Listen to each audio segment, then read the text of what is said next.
Here we are at the Thriller Chiller Film Festival in Grand Rapids, Michigan, and I have Mark Stolaroff of the movie Pig. I just saw that a few weeks ago at the Shriek Fest in Hollywood, California, and now I have the pleasure of actually sitting down here with Mark. And Mark, tell me a little bit about how you got how did this whole thing come together? It's an amazing movie. I loved it, and it had me second guessing myself throughout the whole thing. That's great. We appreciate it. I'm really glad you liked the film. Actually, it's an interesting story. The writer-director and I, Henry Burial is the writer-director, we had made a previous feature called True Love. And we were on the festival circuit with that film. In fact, I remember I think we were going to our first festival, and we were on the airplane, and he had the germ of the idea, which was literally just like one sentence and why it was called Pig, which we don't tell anybody. You have to watch the film, and then you hopefully understand why it's called Pig. And I thought, oh my God, I love that. I love that being the reason it's called Pig. And so it was far enough away from us making the other film for me to have forgotten how hard it was to make, these kind of films, because these are independent films, are made for very little money. And then we went to the next festival, and he kind of had more to pitch to me. And then the next festival, he had a treatment, and he showed me the treatment. And then the next festival, he'd written like the first draft, or maybe he was on the second draft, and I started reading that. So it was a real opportunity for us. We worked together 3 times. This is our third collaboration, but this was a really collaborative effort where I got to be there from the very germ of the idea and bounce. We got to bounce ideas off each other, and it was really fun working that way as a producer, because you don't often get to do that kind of story work with the writer director. But we liked working together, and that was essentially how the film came about. Not necessarily the idea for the film, but how we started kind of working together on it. So basically, you discussed it over film festivals, and right. And he worked on it between film festivals. Exactly. He actually was inspired by two different things. He had read a story in the newspaper about I'm going to probably get some of the facts wrong, but it was a German man of Turkish descent who'd been picked up by the CIA, and he'd been taken to one of these like black prisons in Europe, and they had had him in prison for like 6 months or a year, and then they found out that he wasn't the guy they thought he was. He wasn't a terrorist. He was just a businessman. And so they apparently they blindfolded him, they took him to Albania or some place that he didn't speak the language, and they literally just dropped him off in a blindfold and then left him there, and he had to kind of sort his way back to Germany. And by the time he got back to Germany, his wife had left him. His family, they figured he had died or something, and they left him. And that was the very germ of the idea. I mean, you've seen the film; it doesn't quite follow that same thing. But he was kind of interested in this idea that someone just be dropped off in the middle of nowhere with a blindfold and not really know where he was or what was going on. So that's where that part of it. And then he had been reading this book, The Singularity is Near, by Ray Kurzweil, who's a futurist and has been on a lot of talk shows, and there's a big documentary about him, actually. And that book talks about how technology is increasing at such a exponential rate that we don't have a chance to kind of keep tabs on it, essentially. That things are going to happen so quickly as we go further in the future that we won't have a chance to really, things will happen and we won't be able to know how to process, was that good or bad that was happening. It'll just keep happening to us. And also there's an idea there that the kind of biology, the human being will kind of merge essentially with technology. Mm-hmm. And so I haven't read the book, but those are the kind of key ideas that were also brought into Pig. And again, it's a mystery, so the real trick with marketing the film is that we can't really talk about some of the more interesting things about it in terms of what's the secret of Pig. We don't talk about that. So one of those things that right. It's interesting when you know about it, but we don't. We can't. From my point of view, I will have to say that you had me the whole film from the start. It was like, is he a drug dealer? Is he a Russian spy? Is he a... You're not supposed to say... No, okay. Yeah. Right.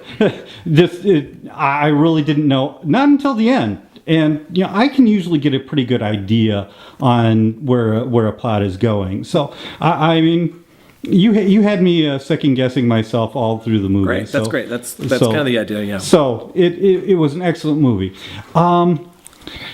Now, from talking to you earlier, and I didn't know this until we were just chatting, but when I was out in California at the Raleigh studio there in the Charlie Chaplin Theater, right, gorgeous place.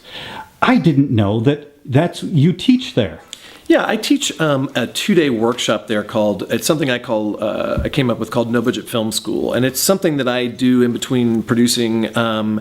And essentially, it's just a way for me to kind of take a lot of knowledge that I've acquired over the years, and have a chance to kind of teach that knowledge. It's not knowledge. It's not stuff that you would find in film school. I don't teach people how to make films in that class. I don't cover really any of the things that you would typically learn in a craft class or a technical class, or certainly in film school. I mean, if you came to my class, you'd understand. I think I'd probably get arrested for teaching some of the things that I teach. It's a lot of the things that people do when they're making a no-budget film. Some of it's not always that legal or whatever, but using locations that you don't have proper authority to use. Yeah, there's a couple of those in Pig actually, where we just we kind of shot there, and we just hope that no one from that location will ever see the film. But no, there's a lot of real legitimate techniques in there. And there's a few little fun things that I also teach. But essentially, I used to work for a company that gave finishing funds called Next Wave Films, and we gave funds to some tremendous no budget films like Joe Carnahan's first film and Chris Nolan's first film following. And so I worked with a lot of those filmmakers very closely. I looked at probably personally like 2,000 movies when I was working at that company.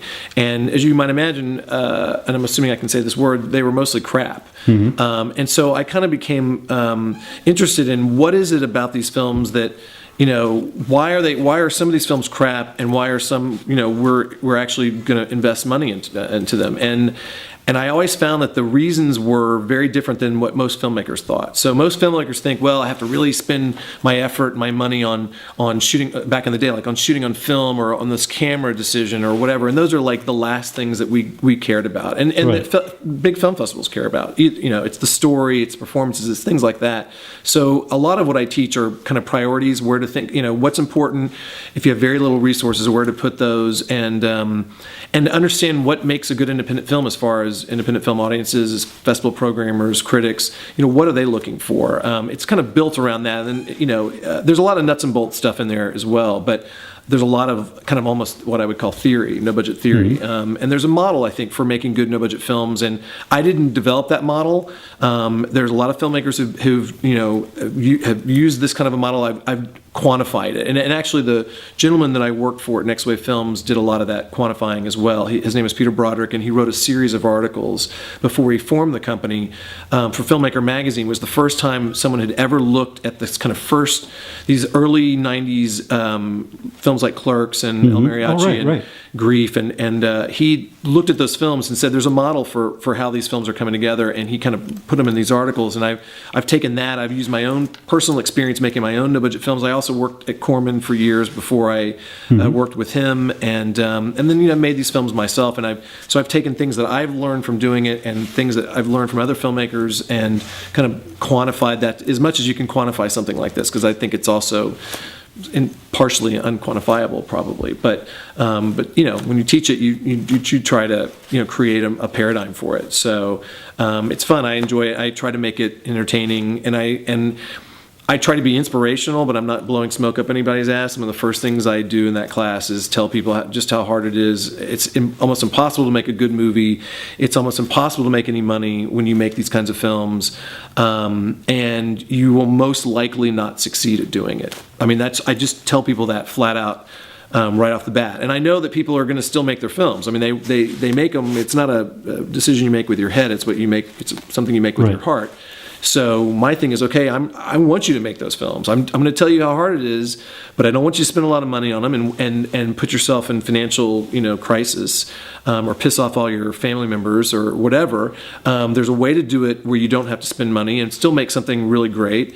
And you should absolutely go out and make that film. And if you fail and you still want to do it, you should pick yourself back up and do it again, because a lot of the filmmakers that I've worked with and a lot of them don't tell you this, but a lot of them have failed on their first or second attempts, and now they're making studio films. I mean, Chris Nolan actually made a film that no one's ever seen that he abandoned before he made Following. So I mean, he probably doesn't appreciate me saying this.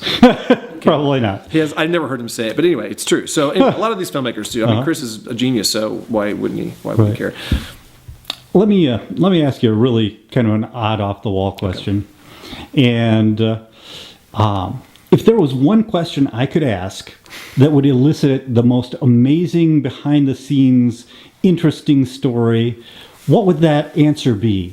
Don't have to think of the question, but you were talking about guerrilla filmmaking and such. Have you had anything really fascinating?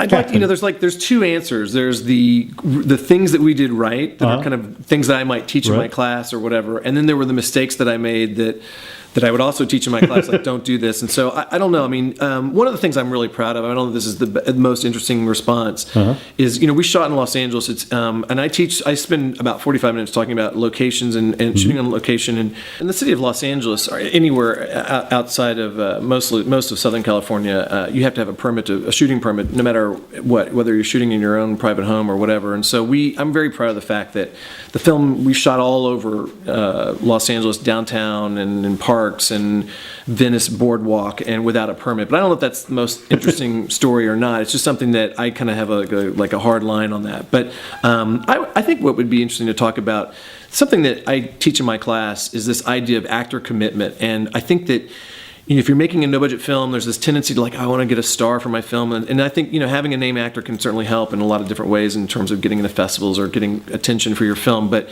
it can be really difficult to work with somebody who doesn't want to be there and they're just doing it for the money. And a lot of times when you work with a star, you're not paying them enough and they don't want to be there, and then it causes a lot of friction, and then it ends up making it a really bad experience, and then maybe the film suffers. And so I'm a big believer in hiring an actor who really wants to be there and is willing to do whatever, and that commitment and that going for it kind of a thing that they do is like gold, and it translates on the screen. And so I have to say, we're really excited about the fact that we got Rudolph Martin to play the lead in our film, and he's actually an experienced actor. He's been acting for 20 years or more, and is well known for some parts, but he's not a big name person, but he's been in a lot of things and people recognize him from things. But he showed up at an audition. We didn't have a lot to pay. In fact, we made a deal where we said we're going to pay you a flat fee, and we want to be able to work with you whenever we need to, and it might just be the director and I going out and shooting some stuff with you. And he said, before we cast him, we asked him if he was willing to do that. He said, yeah, and he was amazing. And there's a lot of these scenes in the desert. The film opens in the desert. We shot out in these sand dunes that are 100 miles from anything, and it's a really hard walk just to get to the base of these things. And those were 2 very difficult days. And I mean, this guy is Rudolph's up there rolling down the hill, sand in his contact lenses. I mean, he just went for it. And I think that's something that it was such an important part of making the film, of not only of the film being good, but just getting it done, was to have this actor who was both talented and also just willing really to throw himself into it. Wholeheartedly, 110%, that kind of a thing. So I think that's something that we were incredibly fortunate to find that person. Yeah, the staggering down the sand dunes is right at the opening of the film. Yeah, so. well, we cut the part where he was rolling. He had this. He rolled down he actually really enjoyed being up there. But okay, so that's, I guess, all we have to. Thank you very much, Mark. I really appreciate it, and good luck with your future, and good luck with this film. I hope to see it all over the place soon. Great, thank you so much. I really appreciate it. My pleasure. Thanks.